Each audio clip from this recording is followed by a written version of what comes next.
Don't stop believing.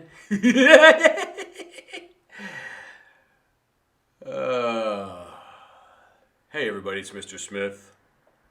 And Krusty's here, too. All right.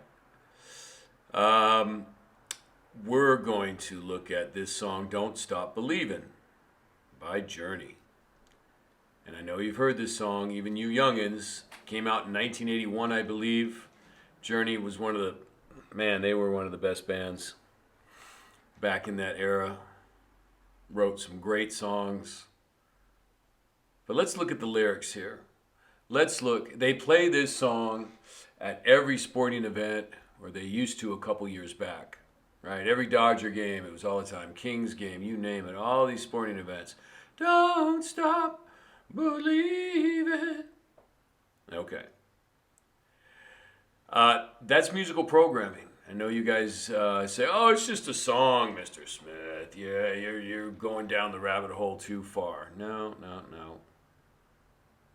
If you know that, if you're aware that music is used to program you, get an emotion out of you, and a song that they play over and over and over and over and over and over and over again. If you're aware that it's used to program you, you can enjoy the song without being programmed. But if you're not aware of this and you just give into your emotions, and believe me, Journey would write songs, man. What was that song? Faithfully. Oh my gosh. I bawled like a little schoolgirl sometimes when I'd hear that song. I mean, Steve Perry, the singer for Journey, had such a beautiful, amazing voice. And we're going to talk about him at the end here a little bit. Anyway, let's look at the lyrics. This will be a short one. And let's see what he's talking about here. Because when we're young, we don't realize maybe the lyrics. We see the lyrics one way, and as you get older, you might understand the lyrics at a deeper level. So let's see. Just a small town girl living in a lonely world. I can't sing the song, by the way. She took the midnight train going anywhere. Okay. It's interesting. Cities in the scriptures, in the book of Jasher, I believe, which is referenced by the Bible. And I know people aren't into the Bible these days, but the Bible is backed up by a lot of secular historical records, like the Roman records confirm the existence of Christ, and so on. Right? There's a lot of records that you don't know about that confirm that the Bible is real and true. But anyway, enough of that. In the book of Jasher, I believe, it talks about how Cain was kicked out of the Garden of Eden, and therefore he decided to hook up with Lucifer. Lucifer was going to be his god now. And Lucifer, using Cain, developed cities. And these cities were designed to attract people to them and become places of immorality. I mean, just take my city, Los Angeles. Oh my gosh. You see so many small town girls living in a lonely world and taking the midnight train going anywhere. Well, not really anywhere, coming to LA or New York or Chicago, right? But in the book of Jasher, it talks about how Lucifer used Cain to build the first cities designed to attract people, and also designed the money system designed to manipulate people. I mean, after all, our money is just paper and digits in a bank account, but it manipulates us. Anyway, continuing on with the lyrics. Just a city boy, born and raised in South Detroit. He took the midnight train going anywhere, right? A singer in a smoky room, the smell of wine and cheap perfume. For a smile, they can share the night. It goes on and on and on. Krusty, stop. And on. Strangers waiting up and down the boulevard, their shadows searching in the night. Shadows can be demons. That's what your shadow is, your spirit. Mr. Smith, they're just talking about shadows. How do you have shadows in the night? The street lights are shining on the people. That's their shadows. They're not demons. Maybe. Okay. Shadows searching in the night, street lights, right? Red light district, sex workers. People living, here's the point I wanted to make. People living just to find emotion, hiding somewhere in the night. Right? And that's true. People go out, they go clubbing, they want that emotional high of meeting somebody new. I admit I was addicted to that feeling that they call love. And I would get hurt every time, right? And of course I grew up and realized that that's not how it's really supposed to work. So he's talking about people being addicted to their emotions. And of course, ladies, I'm not here to bash women, of course, but you guys, ladies, are made more emotional. And you have a harder time, or an easier time, I should say, being addicted to your emotions and following them without thinking ahead. So, he's talking about being addicted to your emotions, being an addict. Working hard to get my fill. Everybody wants a thrill. Again, being addicted to thrills. And that's something, young people, you need to be aware of. You got to have discipline over your emotions and your sex drive. A real man doesn't sleep with every woman that comes along just to prove he's a real man. Man, I've met some very, had known guys that were always try to sleep with every woman they could and brag about it. And they weren't men, right? They were like these males. Anyway. So you got to have control over, shout out to Dr. BOA, right? Book of Alpharonomy. He talks about that. How an alpha male, a strong man, doesn't just sleep with anything that comes along. Because you don't want to give too much control away anyway. But let's continue here, right? Everybody wants a thrill, paying anything to roll the dice just one more time. Some will win, some will lose, right? The losers are the ones that go into debt. Some were born to sing the blues. Oh, the movie never ends. Look at that. He's referring to life as a movie. All right? We're living in a fantasy world. See, there's a lot of very telling topics in lyrics. Because, and we're going to look into this, and I hate to burst people's bubbles, but a lot of these bands, rappers, bands going back to my day, they were created by, corporations. And the lyrics are not always the bands. They are, being told what to write and stuff like that. Okay? And we're going to get into that another time.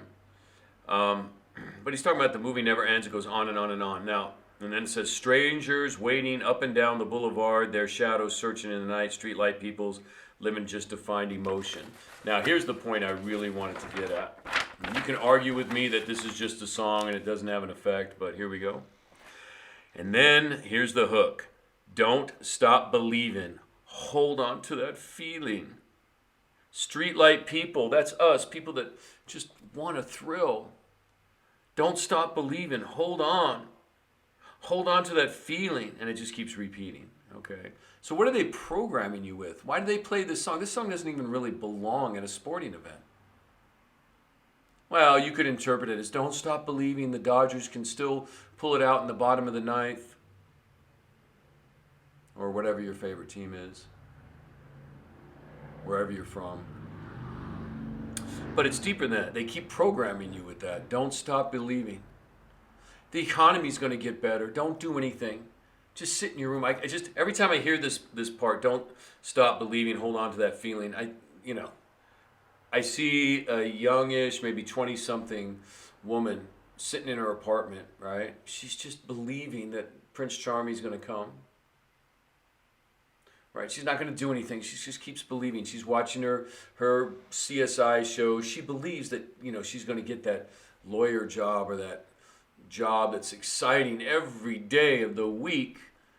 And she's going to meet this 6'5" guy that's just amazing, and is going to be masculine when she needs him to be masculine, and he's going to be a beta feminine guy when he needs to be feminine.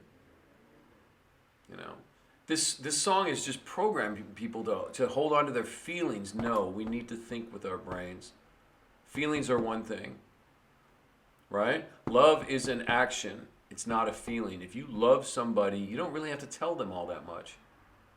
You just treat them and help them, and that's loving somebody. Now, if there's an emotion that comes with it, okay, that's cool. But, you know, but don't stop believing, hold on to that feeling. They just keep repeating that everywhere we go. This song has become one of the most popular songs. Since the shutdown, or since the the COVID thing, I haven't really heard this song too much because nobody's going out to sporting events. But prior to that, you go to any sporting event, or it's always there. And there's so many songs by Journey that kick butt, right? That are better than this one. But this is how they program you, right? You drive along and everybody sings this hook. Don't stop believing, hold on to that feeling. No, you got to let those feelings go. You can't live your life based on feelings. They're just emotions. You got to think, right?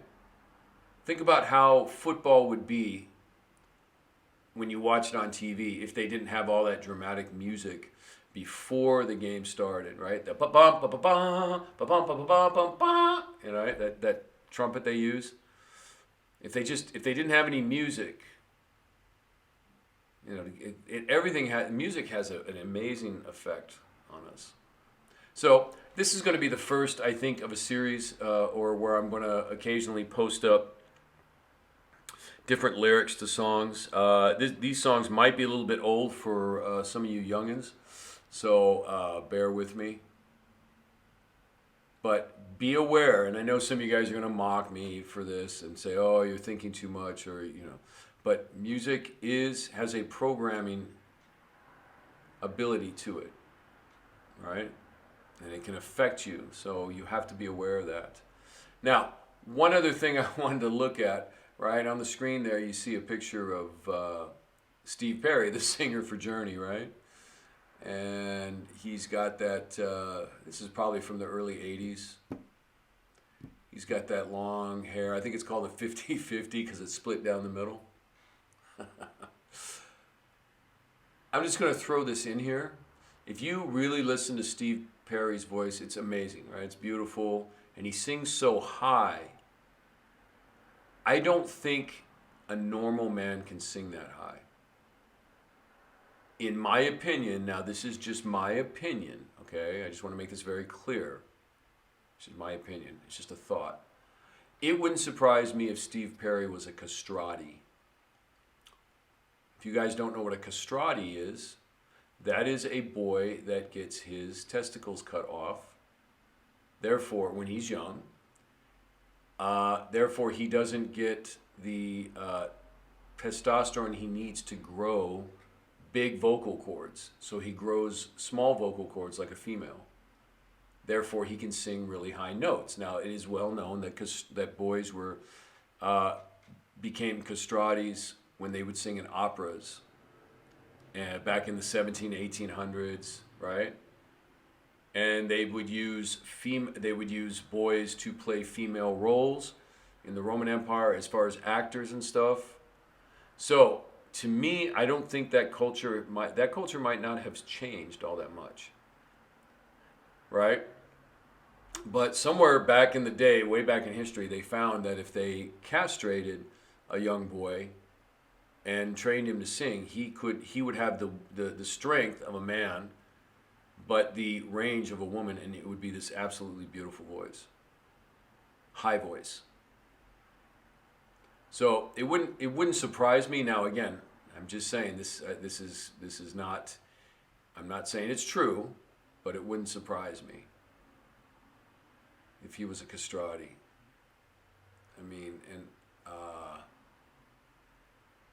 you know, I don't know what else to say about that, but it was a fact that back in the day they would castrate boys, and these boys would be raised to be singers and sing really high voices and sing female parts in operas and stuff. And again, this is not an attack on Steve Perry. The man is a great singer. Whether he was, you know, he had no control over whether he was castrated or not. So, anyway, if you like this video, if you found it entertaining, you know, interesting, please click the like button. If you didn't like it, click don't like. And if you haven't subscribed yet, please subscribe, because I'm going to do a lot more of a variety of topics. And again, this is Mr. Smith from Unplugged Wisdom. These are things they will never teach you in school. And we'll see you next time.